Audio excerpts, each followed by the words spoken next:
Hi, it's Ronnie, and this week's challenge with Megan and Jennifer is to use this sketch. And I decided to use this picture right here with it. This is my niece, and that's a friend of hers, and she got a picture taken. And her post on Facebook was hashtag photobomb, because this one's not supposed to be in the picture. So I'm doing an album for her, and so I'm going to be using that picture to work on her album and the sketch.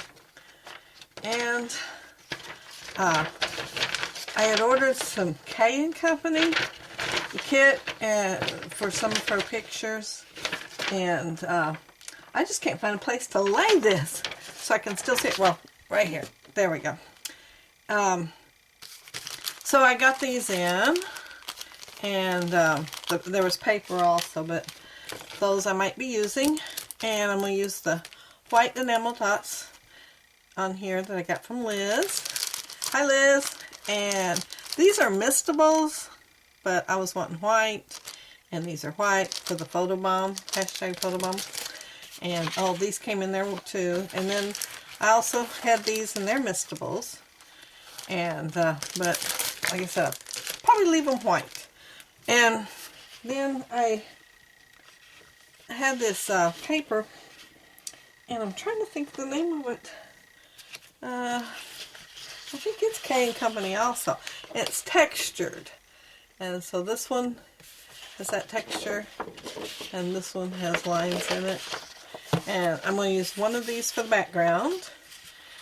And it's kind of thin, so I might cut it down and use a square and have it almost go to the edge.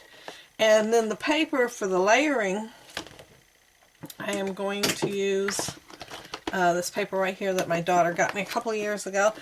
As big and heavy as this is, she misplaced it. So I kind of got it in the middle of the year instead of at Christmas like she planned, because she just put it back in the closet and couldn't find it. Anyway, these are the papers I picked out to go with it. And so I hope you stick around for the process. Glad you stuck around. I am anyway. This is that embossed paper that I showed you, and this one has the little squares, so I decided to use it as the background. And like I said, it's really thin, so I cut it down a little bit, and I'm just going to use some white cardstock to make it sturdier behind it. And you know, a lot of times I cut out the middle of stuff when I layer it like that, but I needed it to be sturdy, so I left it. And amazingly, I got this on pretty straight the first time. So yeah, that's always good. And like I said, this is really thin paper. And my favorite cutter to use is the Stampin' Up! One. But my blade got really bad, and I hadn't got around to ordering any, because when I ordered the cutter to start with, I thought I was ordering two blades.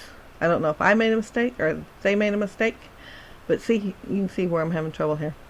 But instead of blades, the little package of two, I had the score blades, you know, for scoring.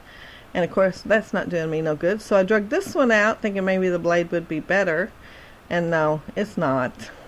I had cut little fuzzy things off of the blue when I cut it out.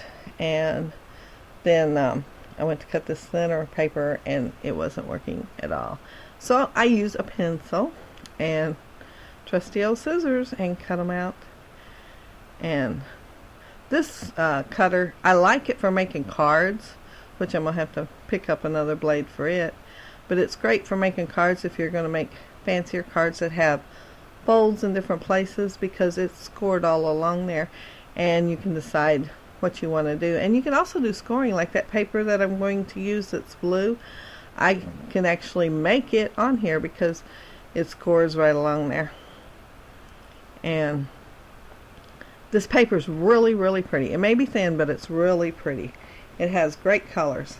And I took it out of the blue palette section of the paper pad, and it had some browns in there, which I liked because they seemed to go with the stickers, the I don't know what you kind of call stickers. They're kind of gel covered stickers, but it seemed to go with them pretty good, and I thought I'd like to use those colors.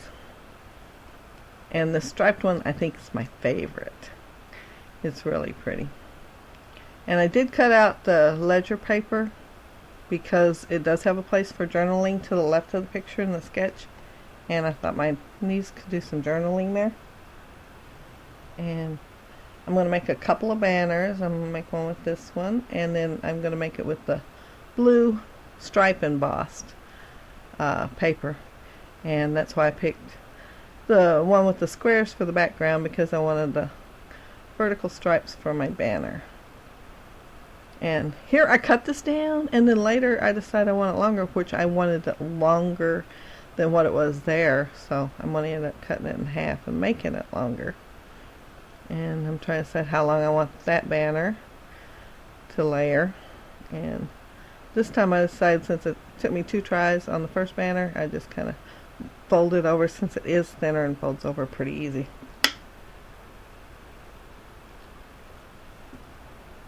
And okay, yeah, now I'm committing and putting it down, and like I said, it don't end up quite the same because I said to make the brown longer.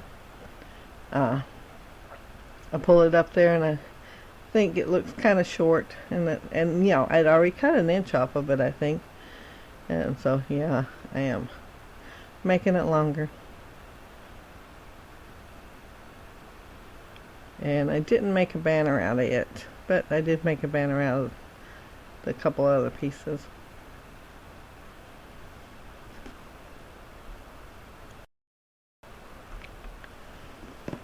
And like I said, all these colors go great together. I just love it when you can buy a collection and everything goes so well together and you're not having to hunt. When I first started scrapbooking, the scrapbook stores I went to, they were local. I didn't order anything off the internet. They weren't actually local. I'm not going to say that. They were. I had to drive a few miles to get to them.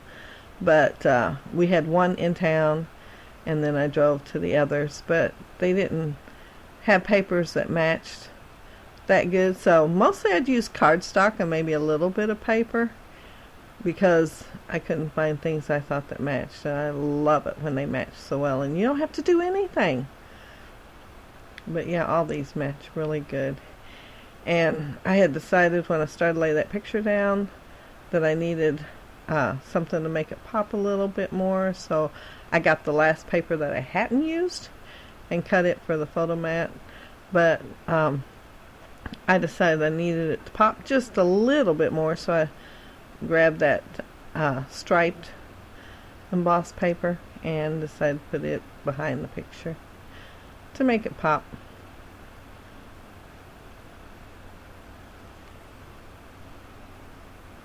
It's a great picture too. My niece usually takes pictures with her cell phone, but I believe this one was taken with a camera. Once I get them off of Facebook, or she messages them to me on Facebook, sometimes they're a little pixelated looking, but this one looks great. Her mom came over the other day, and she wanted to know if I had any photos done for my niece's album. And I said, yeah. And she said, can I see them? And then she seen one of the pictures that she hadn't ever seen before, because it was one that my niece had messaged me for her album, but she didn't actually post it on Facebook. And she's saying, I want that one. I want this. I like this. And so I guess I'll have to print her out one. And that says America the Beautiful. And since it does have the journaling to the left, I thought I put a little bit of journaling there, but I left room for my niece to put journaling also. And then that one says United We Stand, and then the circle one says Land of the Free. And I was going to use enamel dots on here, but the enamel dots are kind of an off-white, and you can see right there they're off-white. And the mistables, because the stars and the letters are both mistables, they're really white.